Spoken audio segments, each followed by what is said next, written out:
That's a fish right there, guys. There's a fish. Oh my goodness gracious. Oh my goodness gracious. Oh man, a jumper. What's up, guys? It's your boy Dan, right back at you again with another episode of 302 Fishing. Welcome back to the channel here. We have a cool, brisk 55-degree day here in Delaware, and I can't wait to get on the water here. As I mentioned to you, I will bring you each and every episode, hopefully, if I can, depending on I get pulled aside and do something else different. But we like to bring those fall baits out here that are good right around this time of the season. So far, we've seen the lipless crankbait that we brought out here. I think we had an underspan that's out here. And now today, we're going to bring out a classic bait. I'm going to tell you right now, my dad is like 900 million years old. He still has pretty much his original tackle box back from his bass clubbing days, and I'll bet you $5 he's still got the original spinnerbait still sitting in there in his box, man, that he uses from time to time. But again, it doesn't matter whether they're old like me or my father, or you just walking into the store right now as a youngster and picking that bait off the shelf, you're gonna get bass on the end of the line with this particular lure. Again, that lure draws fish with the flash of the blade or blades if it has it, and as well the vibration of that bait as it's coming through the water column. The best time to use this bait is, again, clear days, windy days with choppy waters, or any time you have some muddy water like this pond that we have right behind us right here. It can be used all year long, but it's most effective in the spring and as well fall that we're in right now when bass are actively feeding for bait, because again, they got to get prepared for the winter. And again, travel along the shallow waters here right in front of us here and any other pond that you go to, and that's the hope of the day. As we start casting around this blade of bait, we're going to get something smashing up on it, because it is a good search tool. So stick with me. We'll talk about what the bait is and what we're going to put on it in order to get those fish on the end of the line. I get very easily distracted, so before I start talking about what I'm getting ready to talk to you about, right there, guys, I'm hoping this guy doesn't mess up our episode right here, but there's an osprey that's hovering right above here, and I know he's going to be dropping into the water and trying to get some fish. So hopefully these fish don't shut down because of that guy. But he's usually out here every time we're out here, but we can catch fish while we have these predators flying around. But again, getting back on track right here, squirrel moment right there. Last week I mentioned to you that we had Hurricane Ian coming through. We had 4 days worth of precipitation, and you saw that one pond get way up in its water level. That was way higher than normal. My concern was when that rain came, I would hope that the ponds that were struggling the most would get some of the benefit of that rainfall. This is one of them, because remember, I'm sure a couple episodes ago you saw we had nothing but islands right here. The water was gone. It just got evaporated because of the multiple heat waves that we had here in Delaware. But I am happy to say, if I turn to my right hand side, you can look right in front of me here. You can see multiple bluegill beds that are right here. These were actually exposed for most of the summer now. So obviously with it being underwater, we got enough of that precipitation in order to go ahead and bring it somewhat up to where it originally should be, because it should be right along where this bald spot is right here. So we got maybe, I don't know, just about a foot of water we still need to gain back on here. But again, it's going to allow us to go ahead and fish the whole pond right here. So today we're going to come out, like I said, with the spinnerbait, and the one we're going to be using today is the GOOGAN Squad Mini Zinger. I've never used this size. I've used the original size Zinger, but this is a 1/4 ounce bait right here that we have. It's got a willow and a Colorado blade. It's gold and silver. That's the willow. That's the Colorado. And we're going to pair it up. I just happened to see it hanging on the shelves. Normally I would put like a white trailer on the end of it, but this one just jumped out at me, and I said, you know what, this will match perfectly with this spinnerbait. So we're going to come out with a KEITICH Chartreuse Shad swim bait here. It's an easy shiner. It's 4 inches. It should be long enough to just beyond the skirt right here, but not enough to go ahead and allow these fish to short strike. They'll still be able to get that hook in their mouth and everything. The color that we're using here on the Zinger is going to be Chartreuse white. And when they pair together, it should be a pretty good combination here in trying to put fish on the end of the line. This is always a great color to use. So if that's the only thing in your box, man, you're going to put fish on the end of the line. But again, depending on conditions, if it was muddier than this, I'd probably use black and blue. If it's super clear, I'd probably go with a white. And again, a bait presentation too. Do you have bluegill in there? Do you have shad in there? Do you have gizzard shad in there? That will change up your color combinations too as well. But for most parts of Delaware, this is a great color combination here. So let's get it together. Let's start casting around. Let's see what happens. We're going to go ahead and cast our first cast out here. One thing I like about the spinnerbait is it can be pretty much used multiple ways.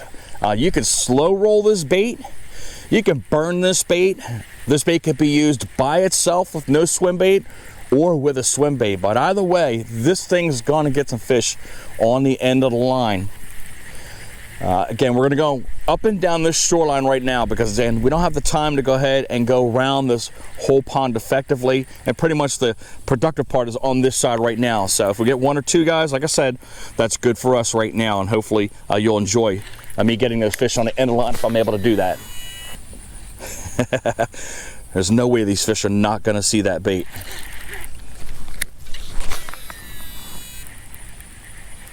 I'm keeping my tip down because, again, this is a lighter spinner bait, and I don't want the spinner bait to rise up in the water column to where it's almost towards the top of the water. I want to keep it down there where these fish are pretty much hovering and active at.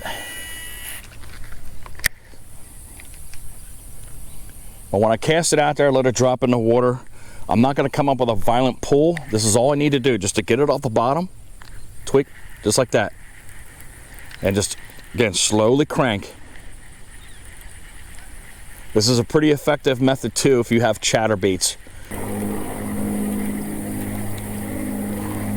And I have a feeling we're gonna have to work for a bite today.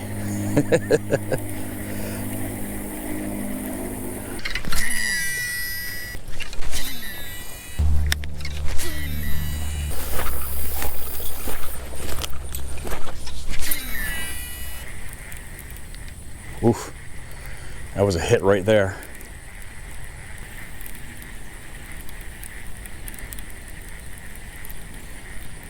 See a cool little butterfly come in the frame there? It's a little monarch. See if he lands. What a beautiful butterfly right here. Try to come to it as close as we can. This is one of my squirrel moments here. It's probably gonna be one of the last few butterflies you see for the fall, and then it'll be out there migrating. It's pretty interesting, the monarch butterfly. I'm going to put a link down below about the migratory habits of the monarch butterfly. It's pretty neat to see where these butterfly congregate in the millions in this one section of this country that they go to.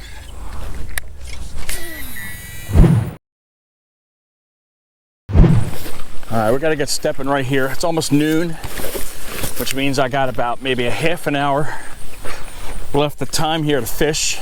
I'm just gonna jump these spaces that are right over here, go to the deep end, and then head over to that other pond for maybe a max half hour. But right now we are fishless. Look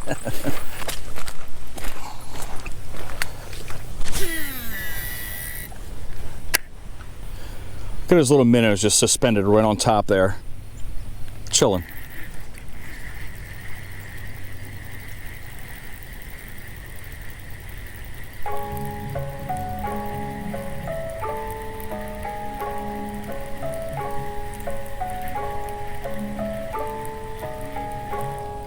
There's a fish right there, guys. Fish on. All right, it took us a long while. Man, that's a decent one too, guys. We gotta work them over here and wait for the branches. Finally. Maybe a pound and a half. I'm sitting there looking at minnows, and we get one finally on the spinnerbait there. That took us almost 2 hours just to get to that fish.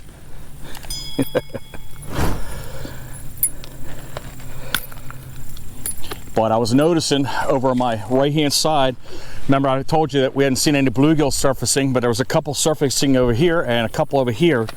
So I'm not surprised that that fish is in that area. But let's get her on the way and keep plugging along. Hopefully we can get a bigger one. And she's gone.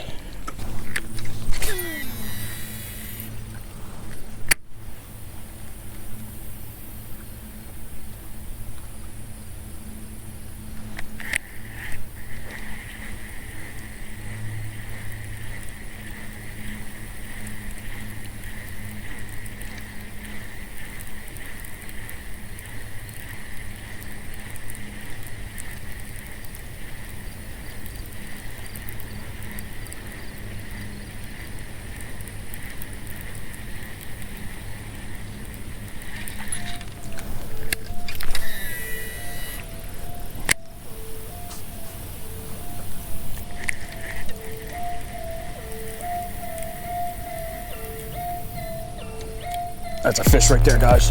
There's a fish. Oh my goodness gracious. Oh my goodness gracious. Oh man, a jumper.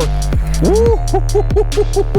There we go, guys. That's what we're looking for. Right in the shallows. Nice. There you go. That's something to talk about. I absolutely smashed that spinnerbait. I threw it real super shallow just on the off chance that there was something sitting over there, and it went right after it. Let's go ahead and get a quick weight off of it. It feels like 2 pounds. Might be a little heavier. But look at this chunk right here. You can see him, he's fattening up. You can see how the stomach is distended, full of bait. But we'll get the scale on him, or her, and see what we got here. We got 2 pounds, 7 ounces, almost a 3-pounder. All right, that's worth the effort here so far. But I appreciate you. Let's get it on the way. And she's gone. Let's slide over to the next pond.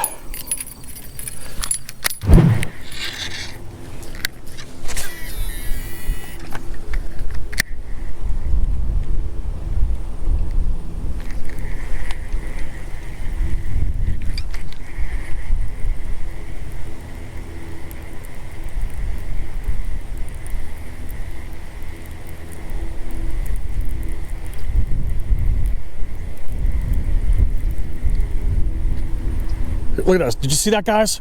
Hopefully you saw that. 2 bass come up and struck the bait at the same time. I wish I had a polarized lens, man, but it was pretty cool to see that. Let's hope one of them strikes it again.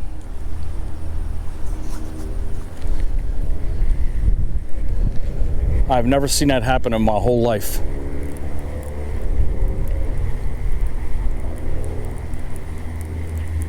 You can see like the light area right here, and then there's a dark area. That's where the dip is at right there, and it came up from the dip into the shallows.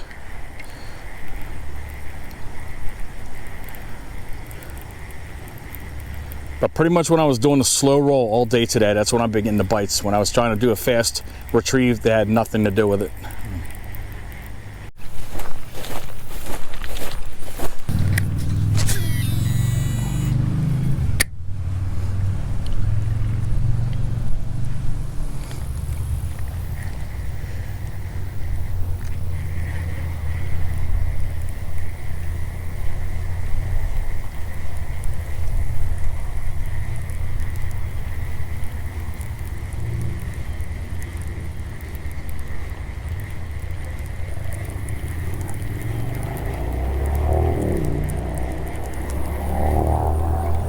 Fish on right there by that junk that was sitting right there, guys. He was sitting right by the netting. There you go. Perfect. Again, all about the same size except for that one decent one we had. It was almost 3 pounds, but I'm happy nonetheless. And she's gone. I'm gonna throw 1 or 2 underneath this dying willow that's in front of us right here. Always want to try to throw up under some shade.